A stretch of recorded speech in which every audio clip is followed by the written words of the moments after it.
Hello everybody. Hello Ali Price. Thank you so much for the opportunity to join 95 other amazing women around the world to celebrate International Women's Day. My name's Susie Campbell.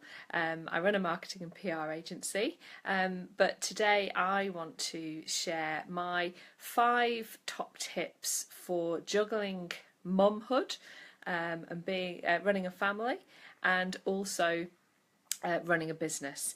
But I want to do it from the perspective of either if you're a single mum, or as I call myself, a solo mum.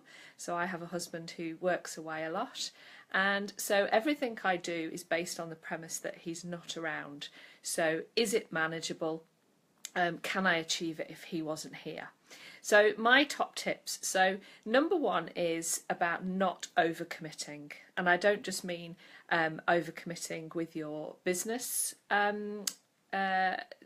business dealings, but also in your sort of personal life and as a mum.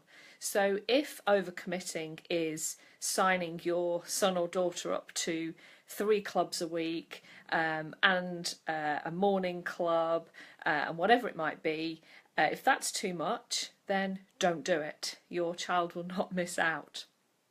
Remember, if you're on your own and your other child was poorly or you weren't so good, it just adds more pressure to you. And that goes for not overcommitting in business as well. So if a new client comes in and actually you can't fit in the work for another day, then it waits another day or another week, or you say my diary's, I'm booked up for another month, or whatever it might be. And moving on to tip 2, which is connected to tip 1. So when overcommitting, I have a little rule of thumb that if I think it's going to take an hour or 2 hours, I double it and add 1. So for example, if you've got your school run takes 10 minutes on a good day, double it, allow for traffic, so that takes it to 20 minutes. And then add 1. So I add half again. So I add another 5 minutes. So I make that 25 minutes, because that allows for child doesn't want to get his shoes on. There's traffic. The car doesn't start. You meet somebody en route to the car who wants to chat to you. There's so many eventualities that could happen. Your kid falls over on the way up the drive and scuffs his knee. Someone's forgotten their reading book. There's so many things that could happen. So I always allow extra time. So moving on to tip 3. This is more a business tip, but it also transfers into your family life as well. And this is my money attitude. So way back when I was a student, as most students are, you're skint. I was running, doing 3 jobs, trying to save money for my next lot of accommodation fees and books and everything else that you have to pay for as a student. And it taught me to have a money attitude that meant that if I didn't need it or it could wait, then I just wouldn't buy it. Even if I had money to buy it, I wouldn't spend it. And that's carried on into my work life now. So if there's another way to obtain something, then I will. So if I can get it for free, or I can borrow it, or I can rent it, or save some money in some way, then that's what I do. So on that point, so my money attitude now is to hang on to your money. Don't just spend it because you've got it. Look for alternative ways, free ways, cheaper ways, and you'll start to look at opportunities to save money, not only for your business, but also in your home life. And that's a healthy attitude that can carry on through, and also show your children a good saving habit. Because there'll always come a time where you need some extra money, or money's tight for whatever reason. So if you've got some spare cash, it's useful. And moving on from that point, it's about how you can make the best of your time and money. So as a mum in business, you always need more time, and you could always do with some more money.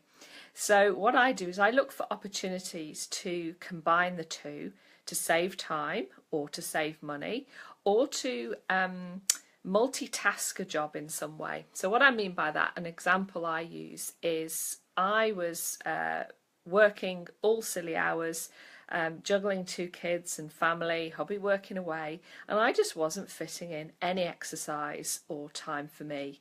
And having come from the British military and exercising all the time, I was a PE teacher, I was really active, to suddenly not doing a great deal was torture for me, and I knew something had to change. But I just was saying, I haven't got the time. And I would think, oh, I'll do it after work. Well, actually, no, I can't do it after work because husband's not here, so I've got no childcare, so it has to be done in the day. But if I do it in the day, it eats into my time for work. And it was just a vicious circle, and it wasn't happening.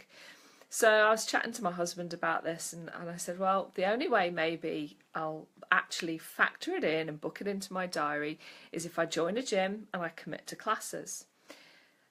And then it was the thing of, oh, can I really afford a gym? And so my head went through all of this, well, can I afford it? And then I thought, well, let's be a bit clever about this. I need to exercise. I can't afford too much time out of my work time. So how can I combine the two? And actually, I've got which days I can do it on based around the childcare that I'd got, because I'd only got one child in school. So I joined a gym with a creche, and I made sure that there was flexibility in the hours that it was open, flexibility with the creche, and I worked out that it was cheaper to join the gym than pay for an extra day's childcare. So I thought, okay, this kills 3 birds with 1 stone. I can get some exercise in. I get childcare for my son whilst I'm in the gym.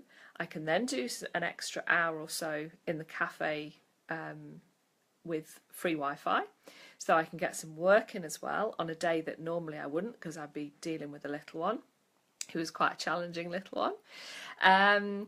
And he has some fun, and I don't have to pay for childcare. Winner. And so that's what I've done.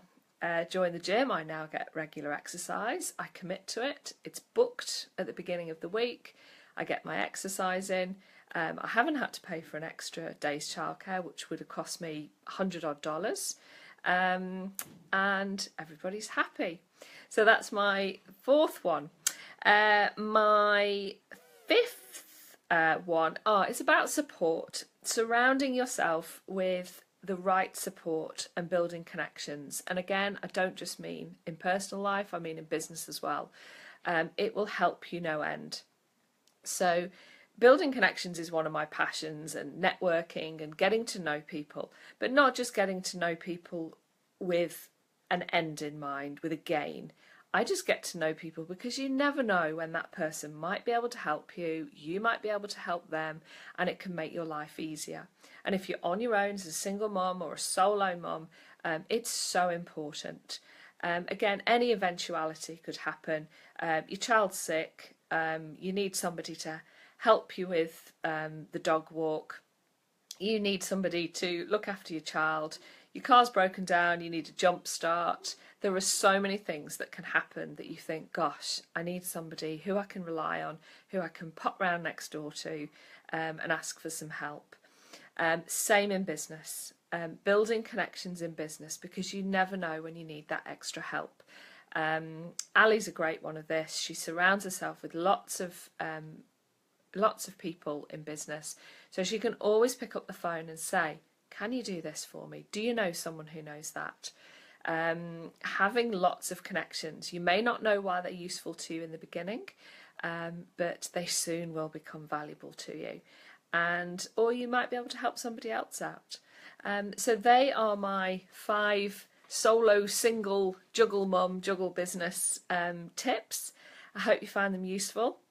I'm looking forward to watching lots more of the International Women's Day videos. Thank you for listening, and have a super day. Bye.